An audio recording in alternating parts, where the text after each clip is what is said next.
이번 수업 시간은 비유동부채, 자산 끝났고, 부채가 오늘 하루 만에 끝나는 거죠. 되게 짧습니다. 맞죠? 자본 놔두고, 지금 부채, 비유동부채. 비유동부채는 크게 딱 두 가지예요. 하나는 퇴직급여 충당부채, 또 하나는 사채입니다.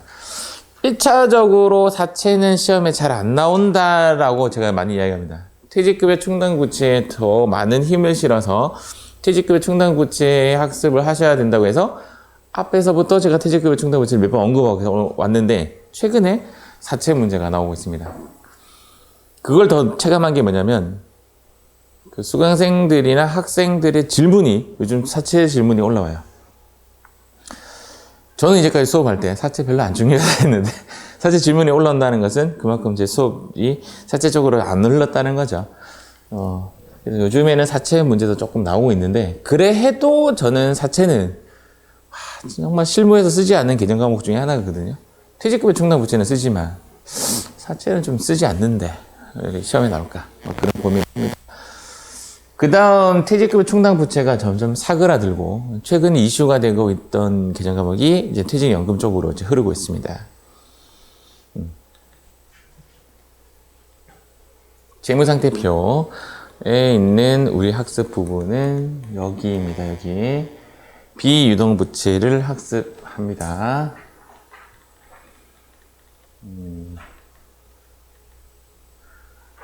사채 한번 언급했었습니다. 주식 발행 이런 쪽과 똑같은 모양을 띠기 때문에 뭐 한번 해볼 만하다 이렇게 하면서 했습니다.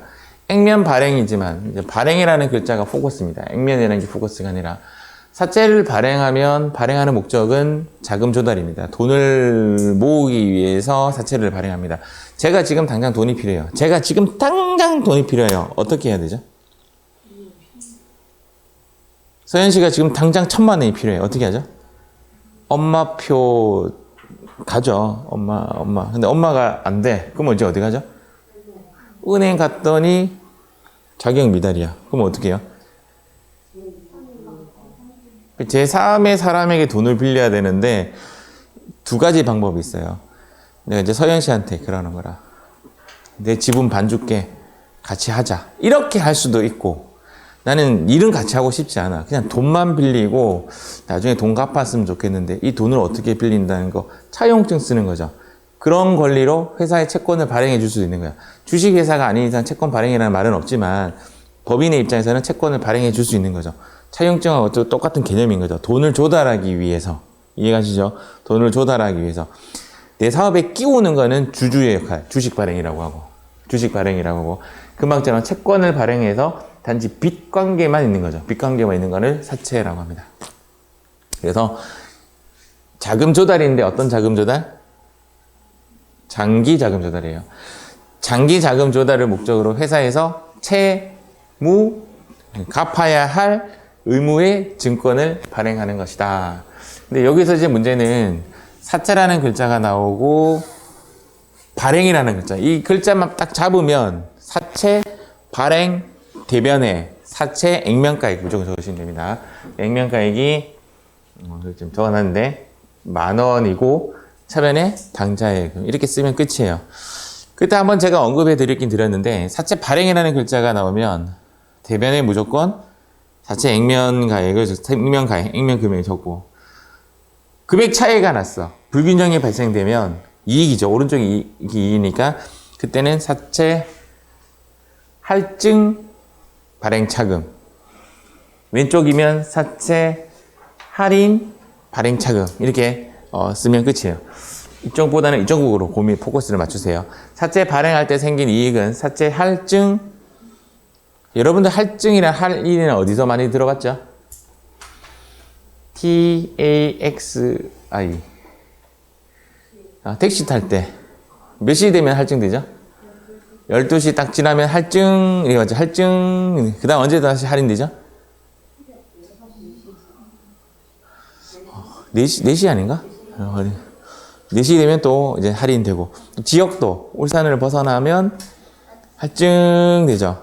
할증 그대는 곳이 울주 저기 무슨 아파트지?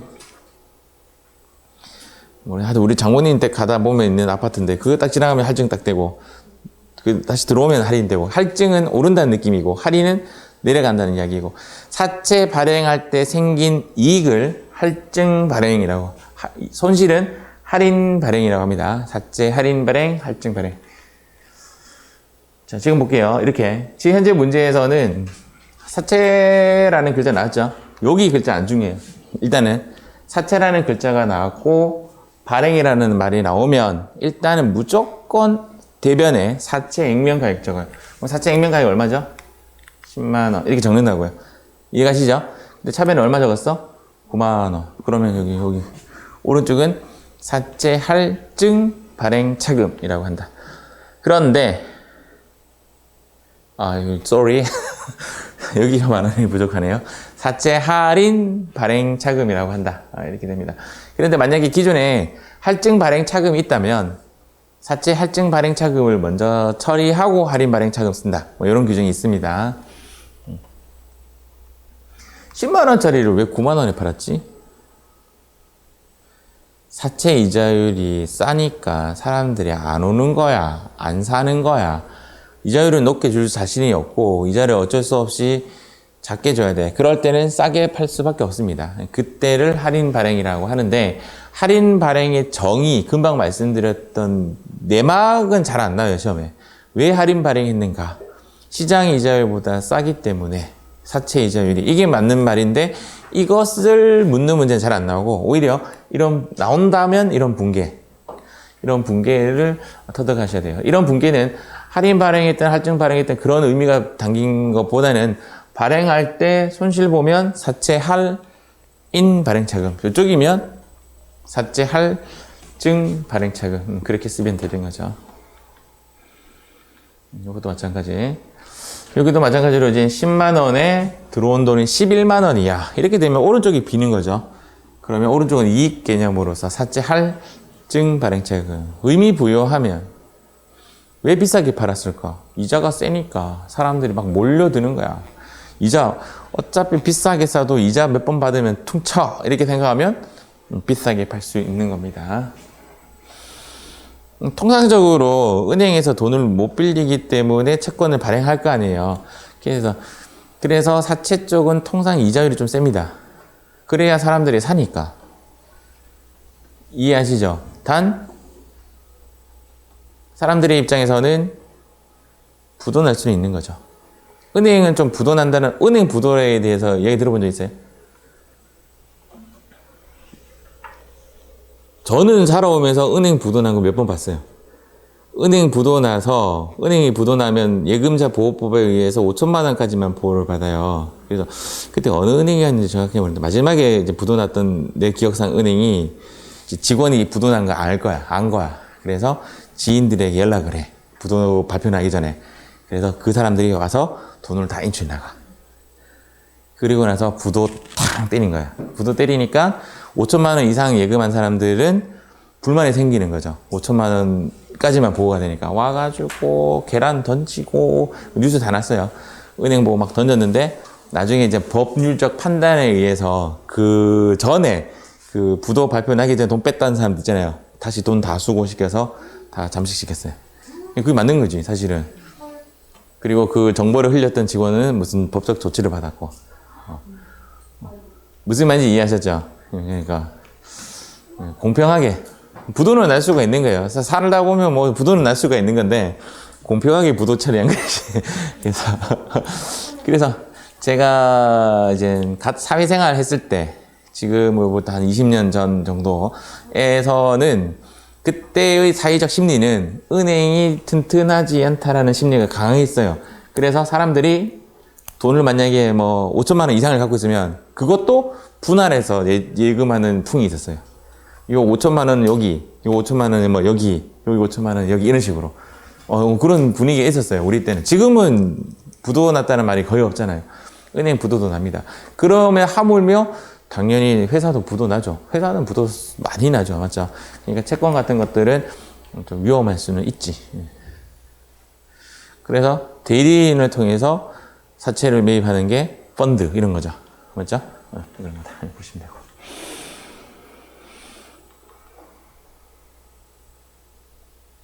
할증 발행과 할인 발행이 이제 동시에 들어온다는 말은 이제 예를 들어서 이런 식으로 할증 발행 차금이 있는 상황에서 이제 문제가 이제 이렇게 된 거죠.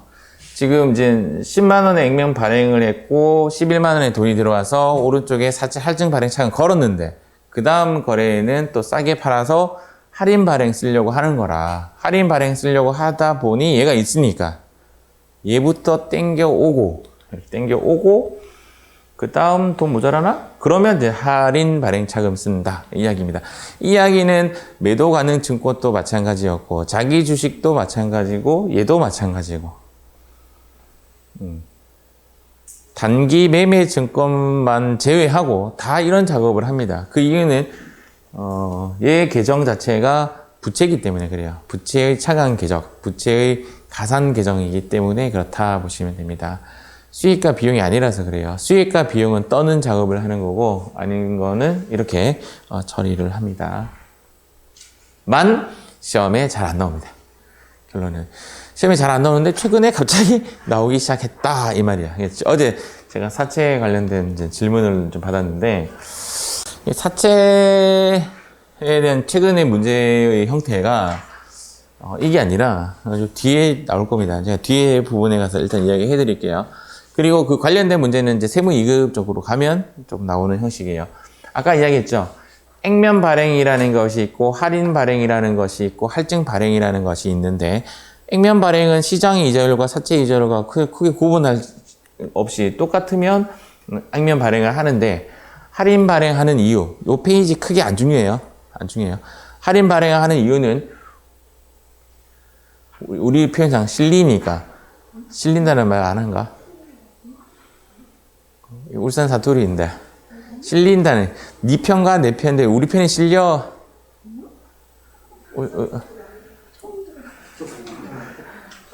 딸린다는 말 실린다는 말 안 쓰나? 내가 우주에서 왔나? 우리 편 실려 예 실리니까 딸리니까 할인 발행하는 거예요. 액면 이자율이 딸리니까. 시장 이자율이 은행 이자율이에요. 비싸게 파는 이유는 강하니까. 강하니까. 뭐 이렇게 해석하면 되는데 이 부분에 대한 문제는 크게 잘 안 나옵니다. 잘 안 나옵니다. 액면 이자율은 사채에서 준다고 정한 이자고 시장 이자율은 은행에서 주는 이자를 말한다. 이렇게 보시면 됩니다.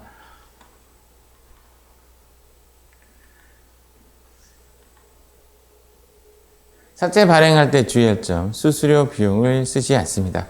사채 발행할 때는 수수료 비용 이런 거를 쓰지 않습니다. 수수료 비용을 쓰지 않는다. 수수료 비용을 쓰지 않는다라고 했는데 거의 다 쓰지 않습니다. 라고 생각하시면 돼요. 일단 수수료 비용은 웬만하면 판매 목적상을 제외하고는 수수료 비용을 쓰지 않는다. 일단 관리 목적상 이외에는 거의 쓰지 않는다. 수수료 비용을 쓰지 않는다는 말이 되게 중요하니까 제가 한 장을 차지했죠. 한 장 차지했으니까 정말 중요한 이야기니까 자본할 때도 나중에 주식 발행할 때도 수수료 비용을 쓰지 않는다. 쓰지 않는다가 되게 중요한 이야기입니다.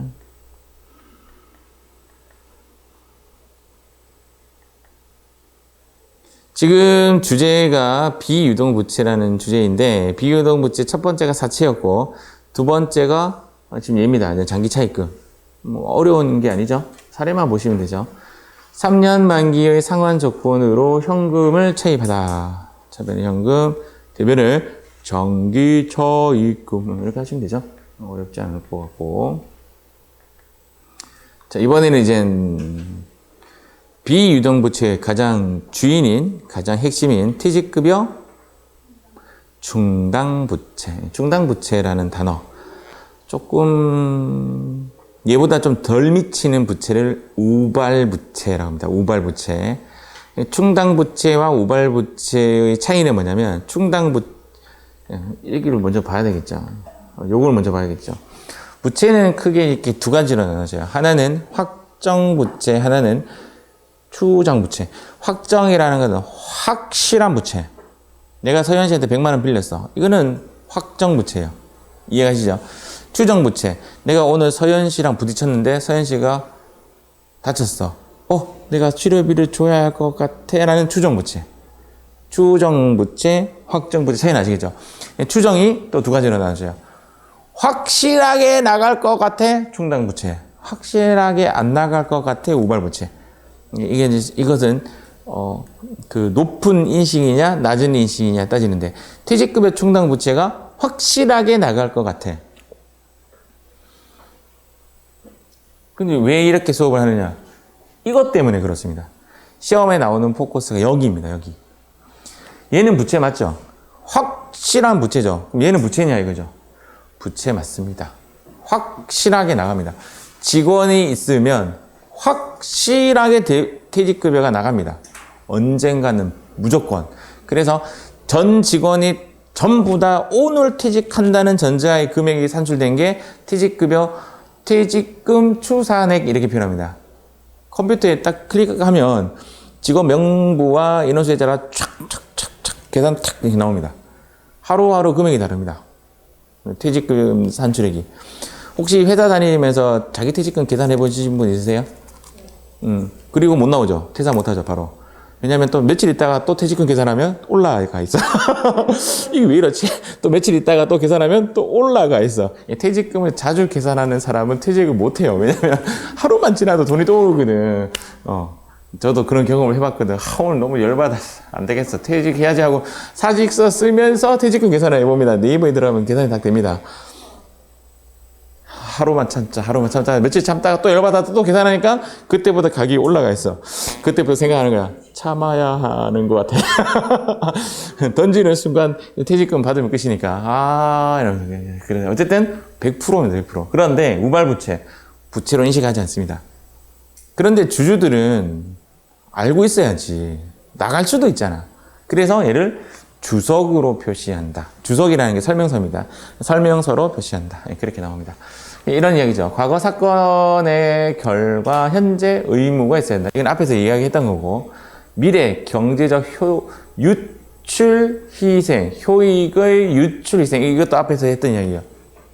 그리고 그 금액을 신뢰성 있게 추정 및 측정, DMB 할 때, 이쪽이 D이고요. 인식 쪽이고, M은 측정인 거죠. 측정할 수 있어야 된다. 충당부채는 부채로 인식합니다. 이게 중요한 이야기예요. 충당부채는 부채로 인식한답니다. 그러나 우발부채는 인식하지 않는다. 다만 주석으로 공시하여야 한다. 이 책에는 지금 이렇게 글이 적혀 있습니다. 이렇게 적혀 있는 것을 제가 색깔 집어넣고 여기 그림 집어넣은 거예요. 요거 그림은 책에 안 나와요. 이거는 시험에 안 나온다고요. 이해가죠? 시험에 나오는 부분은 여기예요. 여기. 결론적으로 충당부채는 부채로 인식한다가 중요한 이야기입니다. 우발부채는 부채로 인식하지 않는다. 그러나 우발부채가 향후 얘가 충당부채가 될 수도 있고 향후 얘가 없어질 수도 있습니다. 확실하게 내가 차를 박았는데 몇 대 몇 한문철 변호사가 분명히 100대 0이라고 했는데 나는 그러면 얘를 우발부채로 놨는데 나중에 보니까 뭐 3대 7 이렇게 돼서 내가 30% 부담할 수가 있는 거죠. 그러면 확실하게 될 수가 있습니다. 그때는 충당부채로 인식을 한다라고 보시면 됩니다.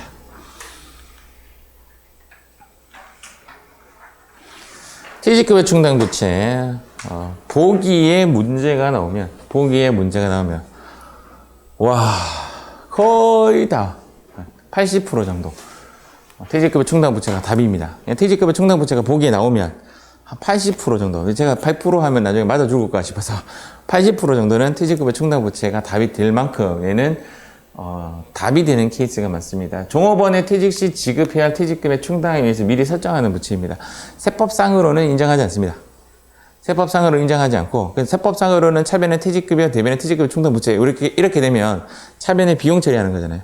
비용 인정하지 않습니다. 퇴직급여 최근에 옛날에는 인식을 했는데 몇 년도부터 인식을 인정을 안 하고 있어요.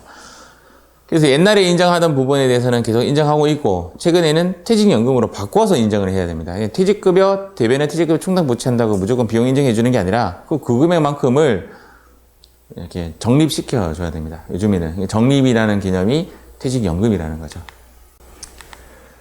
보충법 사용. 분계에서는 이렇게 이루어집니다. 퇴직급여 충당 부채 10만 원을 설정 퇴직급여 충당 부채. 자, 우리 설정 3 시리즈.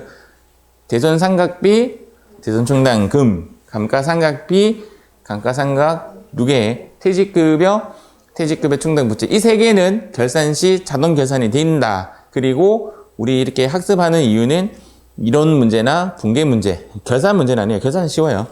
어쨌든 내용은 10만 원을 설정하는데 2만 원이 있대. 10만 원을 설정하는데 2만 원이 있대. 얼마만 더 하면 되는 거죠? 오케이. 차변의 퇴직급여 8만 원, 대변의 퇴직급여 충당부채 8만 원 이렇게 잡으시면 됩니다.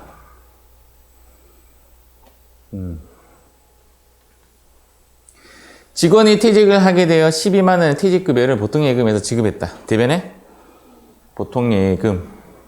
사실 여기서 빠진 게 퇴직급여도 지급할 때 예수금이 있습니다. 그래서 급여 보통예금 예수금처럼 퇴직급여 보통예금 예수금 이렇게 잡는 게 맞습니다. 맞는데 지금 빠진 거고요. 퇴직급여 대신 얘가 있다면 얘부터 땡겨 쓰는 거죠.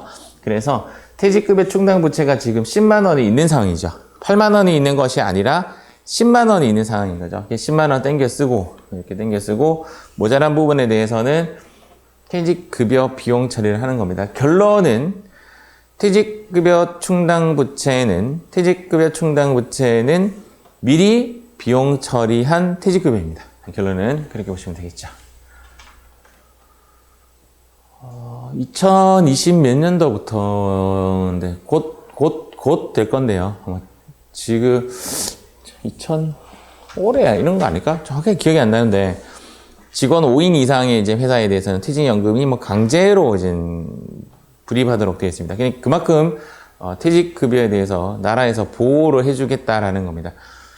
퇴직연금은 이제 보통 이제 사회의 돈을 적립시키는 겁니다. 적립시키는 건데 그 돈은 직원도 못 건들고 회사도 못 건듭니다. 불입을 해버리면 회사는 당연히 못 건드는 거고 회사가 건들고 싶으면 농협이라고 하면 농협에 전화를 해서 농협 담당자에게 부탁을 해서 농협 담당자가 처리를 하는데 퇴직급여 형식으로 불입된 돈은 퇴직급여 목적 이외에는 절대 다른 걸로 못 씁니다. 내가 회사 자금이 좀 부족하니까 내가 거기에 넣어놨던 돈 좀 빼서 좀 줘. 안 됩니다. 안 준다고요. 이해가시죠? 두 번째, 직원도 자기 이름으로 통장 개설을 합니다. 퇴직연금 개설을 하면 이은이라는 통장을 만들고 거기에 돈을 넣는데 본인이 그 돈을 못 뺏어요. 그거는 가능해요. 컨트롤은 가능해요. 주식형으로 갔다가 채권으로 갔다가 이런 컨트롤은 가능한데 거기 운용은 가능하지만 내가 그 돈을 못 뺐습니다. 언제 뺐을 수 있죠? 퇴직해야 빼낼 수가 있는 거죠. 확정급여형이라는 놈이 있고 확정기여형이라는 놈이 있습니다. 시험에는 저 영어로는 안 나와요. DB, DC. 실무에 가면 DB형, DC형 이렇게 이야기합니다. D는 define이라고 해서 확정이라는 뜻이에요. 확정이라는 말이고 B는 benefit에서 효익이라는 뜻이에요. 그래서 확정 효익이라는 뜻이고 DC는 뭐냐면 define이고 C는 contribution이라서 기부라는 뜻이에요. 그러면 얘의 의미는 뭐냐면 확정 기여형의 의미는 기여는 이제 기부라는 뜻인데 그냥 직원에게 돈을 준 겁니다. 이해가시죠? 그래서 처리를 퇴직급여로 처리합니다. 확정 기여형은 실무에서는 DC형이라고 이야기 많이 하고 경비 처리를 해버리는 겁니다. 퇴직급여라고 쳐버리는 거고 베너핏은 약간 효익, 즉 이자 수익을 이야기하는 건데 회사가 자기 통장에 넣는 형식이에요. DB형은. 확정급여형은 퇴직연금 운용 자산이라는 회사 통장에 돈을 넣는 겁니다. 통장에 넣었다가 직원이 퇴사할 때 그 통장에서 빼서 주는 그 개념이 되는 거예요. 자기가 못 빼요. 무조건 그 은행이나 전화를 해서 빼야 되는데 자산 처리했다가 회사 것이니까 자산 처리했다가 나중에 빼내 쓰는 건데 여기에서 무엇이 생기냐면 이자 수익이 발생되겠죠. 이자 수익이 발생되면 그 이자 수익은 누구 거예요? 회사 겁니다. 운용 수익이 회사 소유. 근데 퇴직급여는 직원의 통장에 돈을 쏴주는 거죠. 그러면 거기에 또 무엇이 발생되죠? 이자가 발생되죠. 그 이자는 누구 거죠? 직원 거죠. 지금 뭔가 좀 이해 갑니까? 눈의 색깔이 약간 불투명해지고 있습니다. 불투명해지고 있습니다. 불투명해진다는 말이 뭐냐면 눈의 초점이 달라지기 시작하는 거죠. 이렇게 멀리 갈 때 빨리 싹 당겨오세요. 그러면 눈의 색깔이 진해지게. 자, 다시 확정급여형을 하면 퇴직연금 운용자산으로 처리했는데 얘는 회사 거고 운용수익도 회사 거고, 확정기여형이면 퇴직급여로 처리하고 이 통장은 직원 거고 운용수익은 직원 것이 되겠죠. 여러분들이라면 회사에서 질문을 합니다. 입사를 하면 확정기여형 하실래요? 확정급여형 하실래요?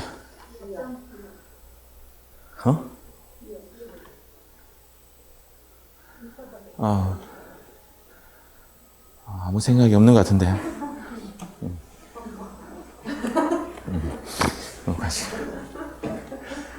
제 설명까지 들어보면 당연히 직원 운용 수익에 이자 수익 직원이 먹어야 되니까 확정 기여형으로 가야 되잖아요. 아닙니다. 회사는 확정 기여형으로 가는 게 유리합니다.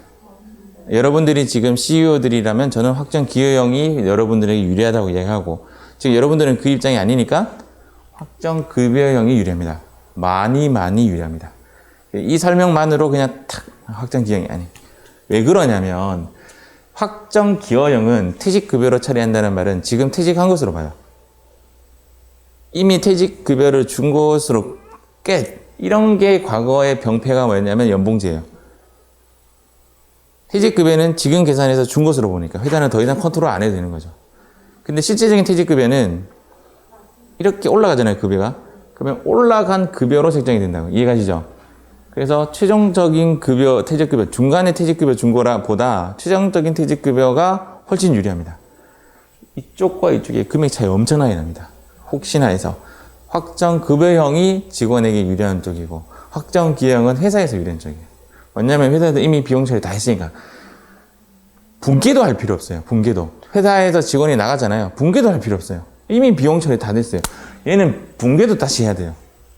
그래서 회사에서는 직원을 생각한다면 확정 기여형을 하는 게 조금 더 좋죠. 직원 입장에서는 지금 내가 뭐랬지? 그냥 본인 회사가 확정 급여형이었다. 좋은 회사예요, 좋은 회사. 저는 사업주이기도 하고 누구의 또 근로소득도 받고 있는데 내가 양면성이 있는 거죠. 양면성이 있는데 사업주의 입장에서는, 직원의 입장에서는 확정 급여형이 낫습니다. 혹시나 여러분들도 나중에. 그런데 더 과학적 분석을 한다면, 정확하게 수학적 분석을 한다면 급여가 이렇게 상승되시는 분은 확정 기여형이 좋고, 다시 급여가 상승되시는 분은 확정 급여형이 좋고, 급여가 똑같으신 분들 있죠. 거의 미미하게 수평으로 흐르시는 분은 확정 기여형이 낫죠. 결론은 이게 정확한 정답입니다. 최근에 이슈가 급여가 상승이 되고 있죠. 제가 기억상 불과 한 5년 전만 해도 워크넷에 올라온 대부분의 연봉은 1,400이었어요. 1,400. 대부분의 연봉이 1,200, 1,400, 1,300, 1,500 이게 이제 최저임금이었는데, 최저임금이 상승되면서 지금 2,000 정도 넘었나요? 2,400인가요? 200 정도 나오잖아요, 지금 최저임금이. 그러니까 급여가 1,000만 원 정도 상승이 됐어요. 그럼 결론적으로 상승이 됐기 때문에 급여형이 나는 거죠. 이해가시죠?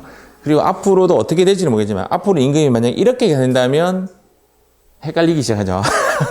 마음속에 뭐 하나 넣으세요. 결론은 우리 시험은 어떻게 되느냐? 우리 시험은 급여형은 퇴직연금 운용자산으로 처리하고 기여형은 퇴직급여로 처리한다. 여기가 끝이에요, 우리 시험은.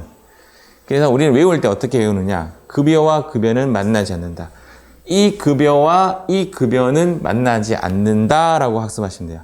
그러면 확정급여형은 퇴직급여가 아니라는 말이죠. 확정급여형은 퇴직연금 운용자산으로 처리하고, 확정기여형은 퇴직급여로 처리합니다. 아시겠죠? 오케이.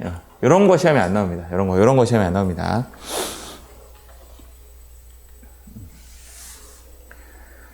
만나지 않는 시리즈 여러분도 2개 배웠어요. 삼성전자와 수탁자는 만나지 않는다. 시옷과 시옷은 만나지 않는다. 했었죠? 시옷과 시옷은 만나지 않는다. 했었죠? 그래요. 했던 것 같은데.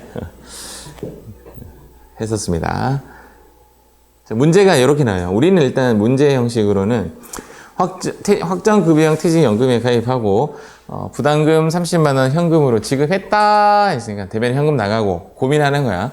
퇴직급여 쓸까 퇴직연금 운용자산 쓸까 고민하는 거죠. 어차피 우리 입력할 때는 퇴직이라고 하고 엔터 딱 칠 거라는 거죠.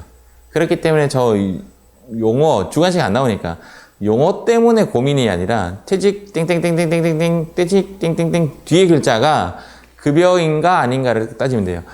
급여형이니까 여기에는 퇴직급여가 들어오면 안 된다 이 말이야. 퇴직연금 운용자산 이렇게 쓰셔야 된다.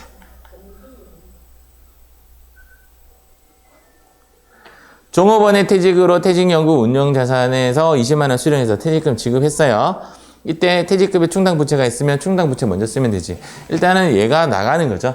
그래서 오른쪽에 보통예금이 아니라 퇴직연금 운용자산. 퇴직연금 운용자산은 그냥 또 다른 보통예금인 거예요. 회사가 갖고 있는 통장인데 얘가 아웃돼서 30만 원 나가고 20만 원 나가고 20만 원이니까 충당부채 잔액이 있으면 퇴직급여 충당부채 5만 원 먼저 쓰고 모자라면 퇴직급여 쓰면 되는 거죠. 그래서 이 부분은 이렇게 분개가 됩니다. 기타 비유동 부채, 이연 법인세 부채 이런 거 시험에 안 나와요. 아까 말씀드린 거에 반대말이죠. 이연 법인세 자산, 이연 법인세 부채 이런 게 있다. 이연 법인세 자산, 내가 법인세를 많이 내어서 환급받을 것이 있다라고 하면 이연 법인세 자산, 내가 신고를 잘못해서 법인세를 더 내야 할 것이 있다. 이연 법인세 부채. 장기 매입 채무 뭐 이런 것들, 매입 채무가 장기로 된 것들 우리 시험에는 전혀 나오지 않습니다. 이런 게 있다 정도만 보시면 될 것 같습니다.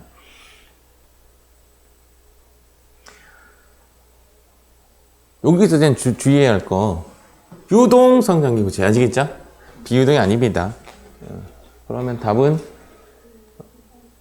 4번이죠, 맞죠? 4번. 비유동 부채는 장기죠, 장기. 이렇게.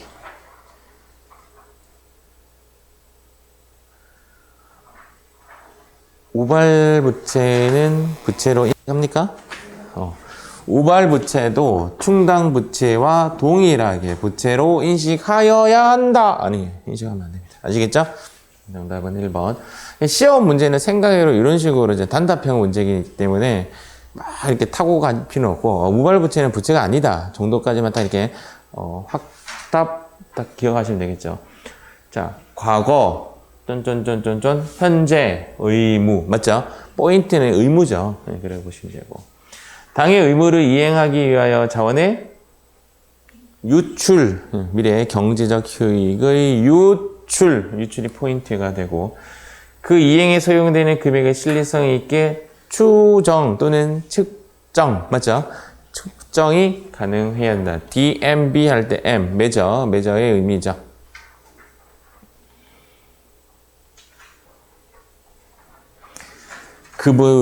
그분이 오셨는데 답이 아닌 케이스. 맞죠? 제가 퇴직금의 충당부채가 오면 얘가 답일 것이다 그랬는데 답이 아닌 케이스네요. 사채는 비유동부채, 장기차입금 비유동부채, 퇴직급의 충당부채 비유동부채죠. 얘가 유동부채가 되는 거죠.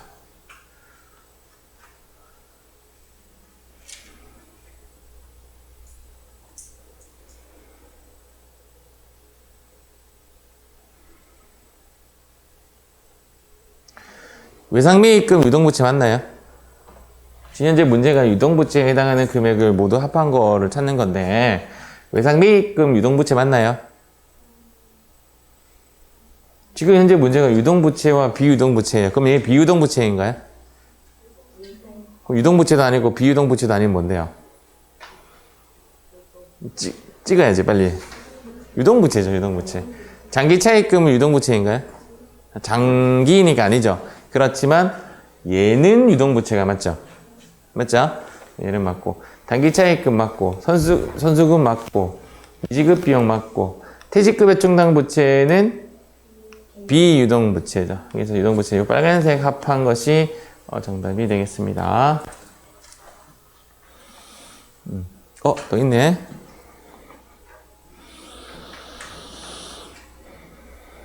좀 어려운 문제죠. 자산의 차감적 평가 항목, 부채의 차감적 평가 항목을 모두 선택한 것은 조금 문제가 좀 어렵죠? 평가성이라는 것은 무엇인가가 있고 그 밑에 달려서 평가하는 형식으로만 짝지어진 것은 일단 가는 맞나요? 감가상각 누계액은 어떤 자산 밑에 달려있죠. 가 맞는데 의미가 없네요. 1, 2, 3, 4 다 가 들어왔네요. 맞죠? 대손 충당금 맞나요? 맞죠? 외상 매출금 밑에 달려있고 받으러 온 밑에 달려있죠. 밑에 달려서 자산의 차감적인 평가 항목이 맞죠? 나 다 들어. 별로 안 좋은 문제. 사채 할인 발행 차금은 맞나요? 사채 아래에 달려가지고 사채 할인 발행 차금 사채 아래에 달려서 부채의 할인은 차감적 계정 과목, 할증은 가산적 계정 과목. 다도 맞네요. 그러면 2번 아니면 4번. 결론적으로 인마가 문제네. 퇴직연금 운용자산. 이런 문제 좀 어려운데. 퇴직연금 운용자산은 퇴직급여 충당 부채 밑에 달려서 퇴직연금 운용자산을 운용을 하다가 이제 차감적 계정 과목으로 있다가 퇴직급여 충당 부채보다 오버되는 금액에 대해서는 투자자산으로 분류된다. 뭐 이런 말이 있습니다. 정말 좀 찾기 어려운 문구인데 시험에 나왔어요. 이런 문제도 있다. 다시 이런 문제도 있다 정도만 이해를 하고 이런 문제 나오면 뭐 풀기 좀 어렵죠. 그래서 정답은 이제 4번입니다. 퇴직연금 운용자산은 다시 한번 더 말씀드리면 책에 아마 안 나올 거예요. 이 내용이 퇴직급여 충당부채의 차감적 계정 과목으로 있고 그 금액을 초과하는 금액에 대해서는 투자자산으로 분류를 한다. 뭐 이렇게 되어 있습니다. 거의 안 나올 겁니다. 이런 문제는. 자, 이렇게 해서 비유동부채까지 우리 수업을 마무리하도록 하겠습니다.